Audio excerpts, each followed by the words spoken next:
Mais avant, je veux faire un retour sur la fin du programme de l'Expérience québécoise, le fameux PEC.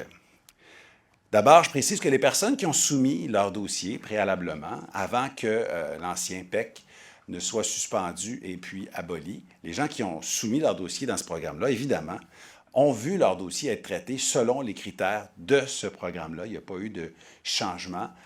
Il reste encore très peu de dossiers soumis dans ce programme et ils seront traités selon ce programme et non selon le nouveau PSTQ. Ce seront les nouveaux dossiers qui seront traités selon le nouveau programme.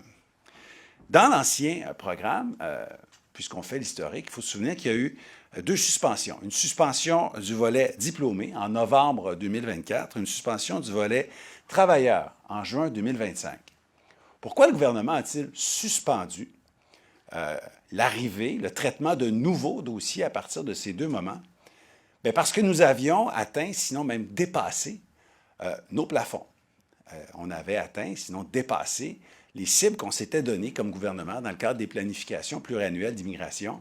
Ça veut dire qu'il fallait absolument cesser de prendre des nouveaux dossiers pour respecter la capacité d'accueil du Québec, qui n'est pas infinie quand on le sait, quand on pense aux services publics, quand on pense à la crise du logement, quand on pense au taux de chômage, notamment chez les jeunes. Eh bien, lorsqu'on arrive au nombre maximal qui est préalablement établi, bien, on cesse de faire des invitations, peu importe le programme d'immigration, ça a toujours été comme ça et ce sera comme ça, évidemment.